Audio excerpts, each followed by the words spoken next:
Ya, Assalamualaikum. Selamat sore. Saya Dokter Dian bertugas pada sore hari ini dengan Mbak siapa? Mbak Kiki, Mbak Kiki. Mbak Kiki, nama lengkapnya siapa? Rizky Amelia. Rizky Amelia. Mbak Kiki usianya berapa tahun? Saya 30 tahun, Dok. 30 tahun. Hmm. Mbak Kiki tinggal di mana? Di Pramuka. Di Pramuka. Pekerjaan sehari-harinya apa Mbak Kiki? Saya ibu rumah tangga. Saya pengusaha catering, Dok. Pengusaha catering ya. Hmm. Kalau boleh saya tahu pendidikan terakhirnya? Saya S1, Dok. Oh, satu. Kalau boleh saya tahu sukunya apa ya Mbak Kiki? Saya Banjar. Banjar. Hmm. Ah. Lalu, mohon maaf sebelumnya, Mbak Kiki berjilbab, apakah Mbak Kiki Islam? Iya, benar, Dok. Islam. Islam. Dan juga Mbak Kiki wanita kan ya? Iya, benar. Wanita. Ya kalau ada yang bisa saya bantu Mbak Kiki? Ini, Dok. Saya belakangan ini sesak nafas, gitu. Oh, sesak nafas. Selain sesak nafas ada lagi Mbak? Biasanya kalau nafas juga kadang sering batuk-batuk, gitu. Batuk. Tapi yang paling mengganggu sesak nafasnya apa batuk ya? Sesak nafasnya, Dok. Sesak nafasnya. Berarti keluhan utamanya sesak nafasnya ya? Iya, benar.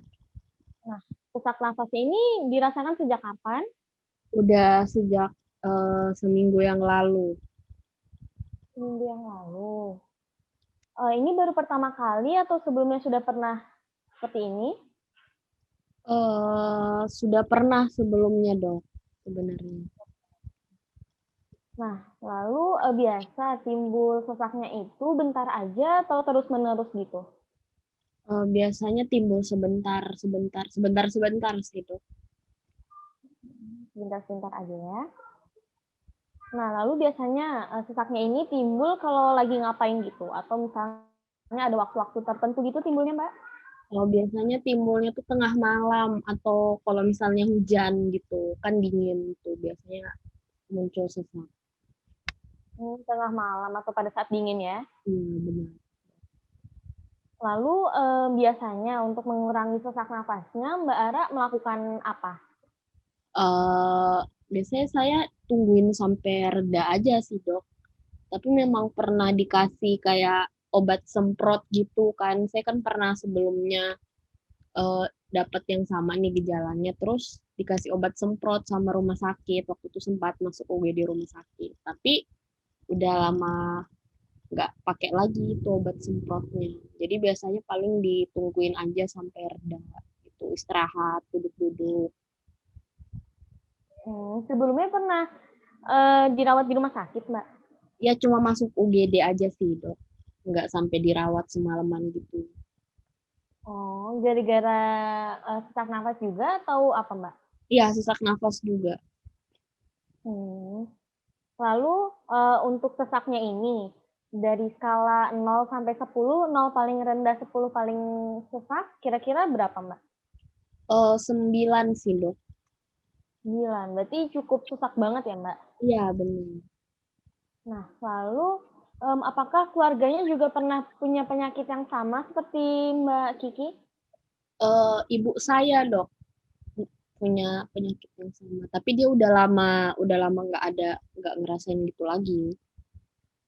Oh, jadi ibunya ya.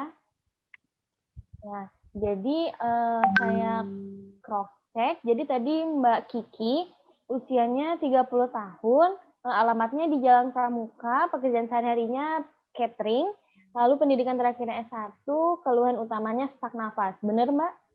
Iya, benar. Ya.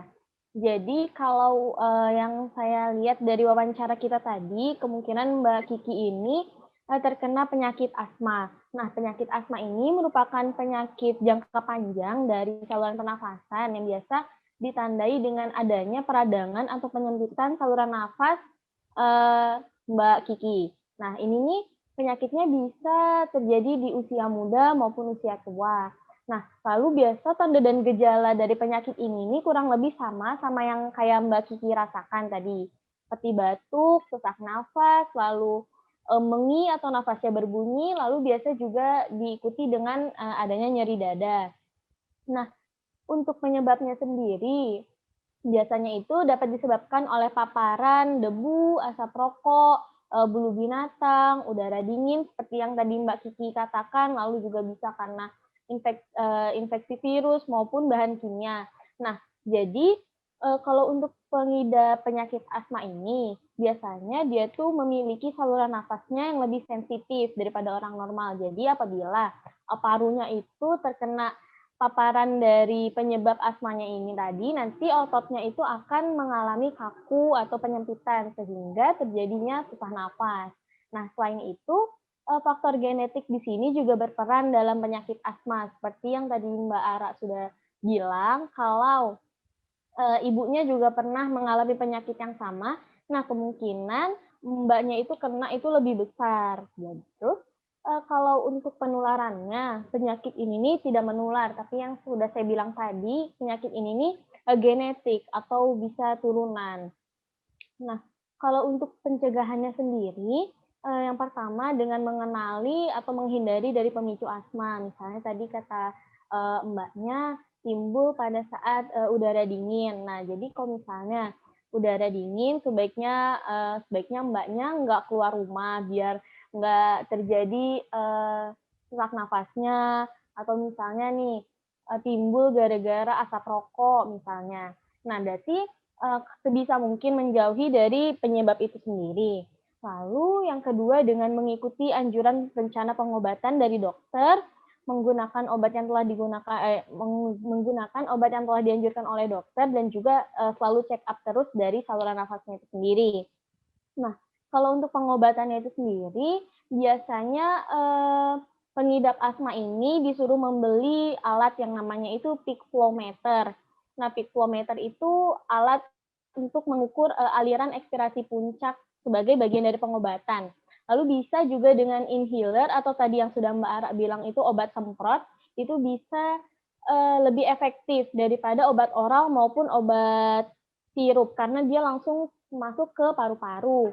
Lalu juga bisa dengan obat-obatan seperti tablet teopilin yang fungsinya untuk melebarkan saluran nafas dan juga salbutamol. Selain itu, juga ada teknik-teknik lain misalnya dengan akupuntur atau enggak obat-obatan herbal yang jelas sudah teruji klinis dan juga terapi suplemen dan lain-lain.